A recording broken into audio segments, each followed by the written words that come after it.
2025 পরীক্ষার্থীদের দিনাজপুর বোর্ডের আজকে কৃষি শিক্ষা প্রশ্নের সমাধান করছি আমরা ক সেটের প্রশ্ন।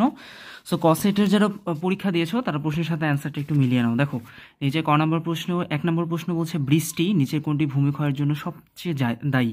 এটা হবে বৃষ্টি। ওকে, সো 2 নম্বর হচ্ছে ক হবে 1 এবং 2, 3-এর উত্তর হবে 10 থেকে 11 কেজি, 25 কেজি সরিষা ভাঙনের পর তৈল পাওয়া যাবে। হ্যাঁ, 4 নম্বর প্রশ্ন হচ্ছে ডিম উৎপাদন, 5 হচ্ছে 18.5%, 6 হচ্ছে ডায়াবেটিস হবে, 7 হচ্ছে 1, 2, 3 অর্থাৎ ঘ, 8-এর হচ্ছে রুই হবে, রুই মাছ, 9-এর হচ্ছে গ হবে পানি ধারণ ক্ষমতা কম, এবং 10-এর হচ্ছে গেওড়া গড়ান ও বাইন অর্থাৎ খ নম্বর উত্তর হবে। আমরা 11-তে আসি। 11 নম্বর প্রশ্ন হচ্ছে 400 থেকে 480 গ্রাম, 12 হচ্ছে 1 এবং 2 হবে দুধ পাস্তুরিকরণের অসুবিধার কথা বলছে এখানে। ওকে, সো 13 নম্বর প্রশ্ন আমরা পরবর্তীতে প্রশ্নে আমরা কমেন্টসে দিয়ে দেবো। আমরা 14 দেখি 7.0 থেকে 8.5, দেন 15 হচ্ছে ইলিশ মাছ হবে, এটা আমরা সকলেই জানি।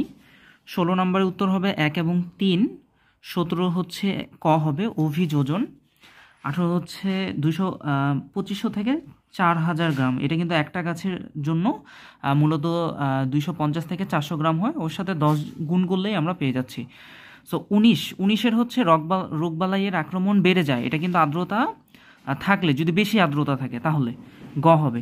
20-এর হচ্ছে ঘ হবে ছোবরা, 21-এর হচ্ছে গ হবে, 22-এর খ, 23-এর হচ্ছে ক হবে, এবং 24-এর ক, এবং সর্বশেষ 25-এর হবে খ।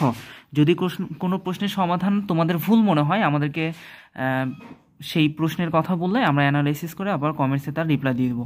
সবার আগে সকল প্রশ্নের সমাধান পেতে আমাদের চ্যানেলটি এবং পেজটিকে ফলো এবং সাবস্ক্রাইব করে দাও।